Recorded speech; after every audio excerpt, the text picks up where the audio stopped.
Absorb करना, खींचना, अवशोषण करना। ठीक है, तो भोजन का अवशोषण कहाँ पर होता है? जस्ट पढ़े थे हम लोग कि भोजन का अवशोषण कहाँ पर होता है? छोटी आंत में होता है, और छोटी आंत में अन्नपतय भोजन का भी पाचन होता है। हो जाता है।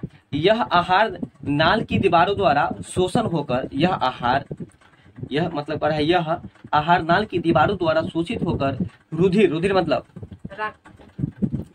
खून होता है, रक्त होता है, परिसंचरण द्वारा रक्त के शरीर के विभिन्न भाग में पहुंचता है। पचे हुए भोजन का रुधिर में पहुंचना ही अवशोषण कहलाता है। अब देखो, अवशोषण किसे कहते हैं? तो पचे हुए भोजन का खून में मतलब रुधिर में पहुंचना ही अवशोषण कहलाता है। मतलब देखो, भोजन जब पचता है तो भोजन पचने के बाद इसमें जो जरूरी पोषक तत्व निकला वो खून में जाके मिल जाता है, उसको ही हम लोग अवशोषण कहते हैं। उसको क्या कहते हैं? अवशोषण। क्या कहते हैं? अवशोषण कहते हैं। बच्चा से कितना होशियार की जरूरत है। तो अब आगे चलो फिर से कि भोजन का अवशोषण कहाँ पर? छोटी आंत में। अनपचे भोजन का पाचन कहाँ पर? छोटी आंत में। साथ में यह बता रहा है कि यह आहार नाल की दीवारों के द्वारा शोषित होकर रुधिर परिसंचरण द्वारा शरीर के विभिन्न भागों तक पहुंचता है। इतना बात को छोड़ दो। पचे हुए भोजन का रुधिर में पहुंचना ही अवशोषण कहलाता है। इसको याद रखो, पचे हुए भोजन का खून में पहुंचना ही अवशोषण कहलाता है। क्लियर है? फिर आगे चलो। अब आगे है स्वांगीकरण। आगे क्या है? स्वांगीकरण। देखो, स्वांगीकरण का मतलब क्या होता है? तो अवशोषित भोजन को शरीर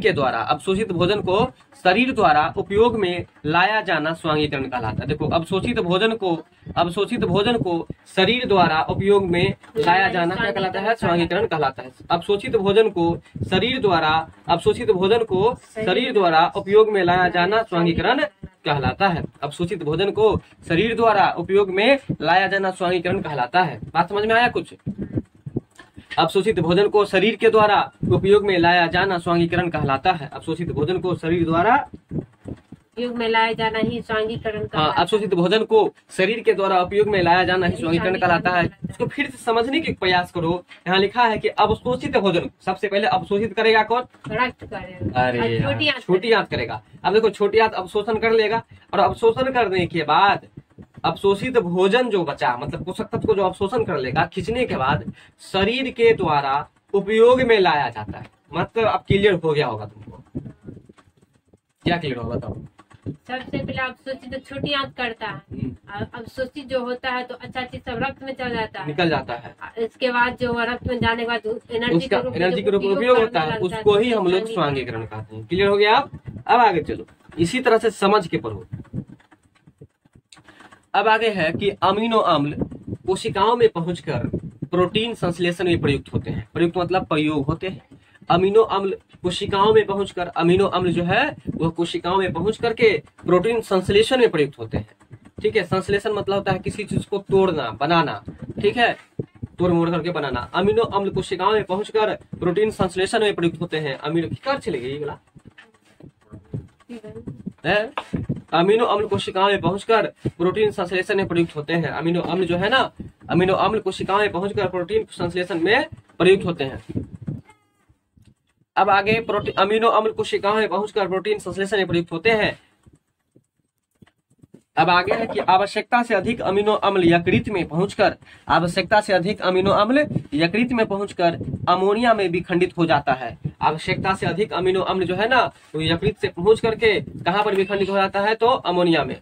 ठीक है, आवश्यकता से अधिक अमीनो अम्ल यकृत में पहुंचकर अमोनिया में विखंडित हो जाता है। ठीक है, आवश्यकता से अधिक अमीनो अम्ल यकृत में पहुंचकर अमोनिया में विखंडित हो जाता है। ठीक है, आवश्यकता से अधिक अमीनो अम्ल यकृत में पहुंचकर अमोनिया में विखंडित हो जाता है। ठीक है, आवश्यकता से अधिक अमीनो अम्ल यकृत में, यकृत मतलब लीवर में, लीवर यकृत से क्या निकलता है?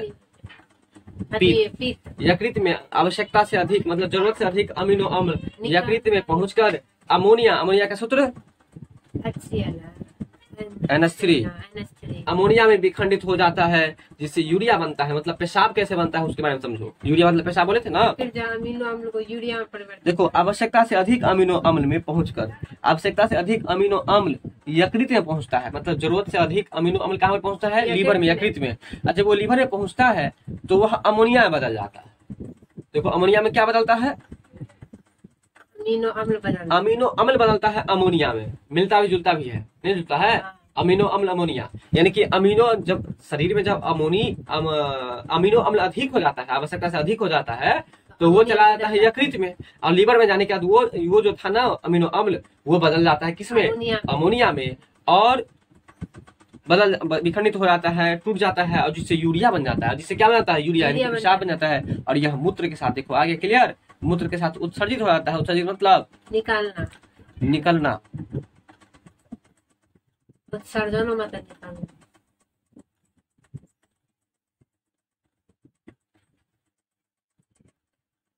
अब आगे चलो मल परित्याग के बारे में बात करते हैं। पहले बताओ कि पेशाब कैसे बनता है। अमीनो अम्ल को यूरिया में परिवर्तित कर देता है। अमीनो अम्ल जो है वो जब अधिक हो जाता है तो वो लीवर में जाता है, और यकृत में जाने के बाद वो टूटता है। अमीनो अम्ल किसमें टूटता है, अमोनिया में, और वो अमोनिया बदल जाता है यूरिया में, तब जाकर के पेशाब होता है, और उसके बाद मूत्र विसर्जन हो जाता है, यानी कि मूत्र उत्सर्जित हो जाता है। क्लियर है। अब आगे चलो मल परित्याग के बारे में पढ़ते चलो। तो मल परित्याग मतलब जिसको हम लोग कहते हैं पखाना करना, लेटिंग करना, ठीक है। तो अनपचा भोजन अंत में बड़ी आंत में पहुंचता है। अनपचा भोजन जो होता है अंत में कहाँ पर पहुंचती है, बड़ी आंत में, जहाँ जीवाणु इसे मल में बदल देता है। देखो करता क्या है कि जीवाणु सब जो है ना, अंदर में जीवाणु बहुत सारा है, और वो जीवाणु तुम्हारे भोजन को खाता है, और खा करके फिर वो उसको तोड़ मोड़ के इसके बाद जो तुमको जो बनाता है वो बन जाता है पेस्ट। पेस्ट मतलब लुगदी, जिसको कायम हम लोग कहते हैं। तो अनपचा भोजन अंत में बड़ी आंत में पहुंचता है। अनपचा भोजन जो है बड़ी आंत में पहुंचता है, जहाँ जीवाणु इसे मल में बदल देता है। अनपचा भोजन अंत में कहाँ पर पहुंचता है, बड़ी आंत में, बड़ी आंत में पहुंचता है। लेकिन ये थोड़ा हमको डाउट लगता है, देखें पहले से ही, बड़ी आंत में मल कोलन द्वारा बाहर निकल दिया जाता है। बड़ी आंत में नहीं से, बड़ी आंत में मल कोलन द्वारा बाहर निकाल दिया जाता है। बड़ी आंत से मल मतलब पखाना कोलन के द्वारा बाहर निकाल दिया जाता है, ठीक है। बड़ी आंत से मतलब पखाना, तो बड़ी आंत छोटी आंत से निकल गया गुर्दा के द्वारा ना, लेकिन बड़ी आंत से निकलेगा कोलन के द्वारा। बड़ी आंत से निकलेगा कोलन के द्वारा बाहर निकाल जाता है, ठीक है। बड़ी आंत से मल जो है कोलन के द्वारा बाहर निकाल, जब तक तोड़ेंगे नहीं तब तक छोड़ेंगे नहीं इसका। तो आगे है इंडोल, और इसके बाद क्या है, एस्केटोल। इंडोल और एस्केटोल यही तो खतरनाक है, जिसके कारण से पैखाना गंध करता रहता है। इंडोल और एस्केटोल नामक अमीनो अम्ल है, और इसके कारण से ही पखाना यानी कि मल जो है तो क्या होता है, तो दुर्गंध करता है। इंडोल और एस्केटोल याद रखना कि किसके कारण से, इंडोल और एस्केटोल के कारण से। बायोलॉजी में पढ़ाए थे फिलहाल में। इंडोल और एस्केटोल के कारण से ही, अमीनो अम्ल के कारण से। देखो ये क्या है, अगर पूछ दे क्वेश्चन कि इंडोल और एस्केटोल क्या है, तो यह एक अमीनो अम्ल है, और इसकी उपस्थिति के कारण से ही पखाना दुर्गंध करता है। इंडोल और एस्केटोल क्या है, इंडोल और एस्केटोल क्या है, एक अमीनो अम्ल है। इंडोल और एस्केटोल, बोलो उच्चारण करो। इंडोल और एस्केटोल एक अमीनो अम्ल, इंडोल और एस्केटोल, एस्केटोल। देखो इंडोल मतलब डोल लेके कोई पैखाना करने के लिए जाएगा कहाँ पर, रोड पर। जब रोड पर जाएगा तो दुर्गंध करवे करेगा ना, इसलिए ये ट्रिक लगा लो, डोल वाला। डोल और टोल, डोल लेके जाएगा टोल पे, ठीक है, यानी कि डोल लेके जाएगा टोल में, यानी कि इसलिए एगो याद रखना है डोल वाला, एगो याद रखना है टोल वाला। यानी कि एगो हो गया इंडोल और दूसरा हो जाएगा, देखो हम लोग इन जो करेंगे, मान के चलो लेटिंगे में इन जो करते हैं तो डोले लेके इन करते हैं ना, इसलिए इन डोल। इसके बाद तुमको हो गया जाएंगे टोल में, केकरा टोल में, एसके के टोल में। एसके मतलब कोई आदमी का नाम रख लो, एसके संतोष कुमार के टोल में, इसलिए एसके के टोल में, यानी कि इंडोल और एसके टोल। तो इंडोल एसके टोल है क्या, तो इंडोल और एसके एक अमीनो अम्ल है, और वो अमीनो अम्ल क्या करता है, उसकी उपस्थिति के कारण से ही पखाना दुर्गंध करता है, महकता है। क्लियर हो गया। अब आगे चलो, आगे है आहार नाल या पाचक नाल। इसको हम लोग आहार नाल भी कह सकते हैं और पाचक नाल भी कहते हैं, मतलब पचने वाला नाल हो गया, नाली हो गया, ठीक है। तो मनुष्य के पाचक नाल का विस्तार मुख से मलद्वार तक जाता है, सही बात है। पाचन शुरू कहाँ, तभी तो कहते हैं हम लोग पाचन शुरू कहाँ से, मुख से, और अंतिम कहाँ, छोटी आंत से। तो ये बात है कि भोजन मुख से लेकर के, मतलब पाचन की क्रिया जो होती है वो विस्तार मतलब फैला हुआ होता है, कहाँ से, तो मुख से लेकर के मलद्वार तक, मुख से लेकर के मलद्वार तक होता है, ठीक है। बात समझ में आ गया होगा। अब आगे चलो, यह टेढ़ी मेढ़ी लगभग 33 फीट लंबी होती है, यानी कि यह आहार नाल जो होता है वो 33 फीट लंबी होती है, याद कर लो। आहार नाल जो होगा, देखो आहार नाल जो है ना वो 33 फीट लंबी है। ठीक है, आहार नाल जो है वो कितना है, 33 फीट लंबी है और लंबी नाली के रूप में है और इसके बाद है विभिन्न अंगों से जुड़ी होती है। सही बात है, आहार नाल जो है विभिन्न अंग से, देखो जुड़ी, साइड में नहीं जुड़ा होता है, आहार नाल विभिन्न अंगों से जुड़ी हुई होती है। कितना मीटर लंबी है, 33 फीट ये लंबी है। क्लियर है, 33 फीट ये लंबी है आहार नाल। ठीक है, आहार नाल 33 फीट लंबी है जो विभिन्न अंगों से जुड़ी हुई होती है। अब आगे चलेंगे, मनुष्य के आहार नाल के प्रमुख भाग निम्नलिखित है। मनुष्य के जो आहार नाल है उसके जो भाग है वो निम्नलिखित है। पहला है मुख गुहा, दूसरा है ग्रास नली, तीसरा है अमाशय, चौथा है तुमको आंत।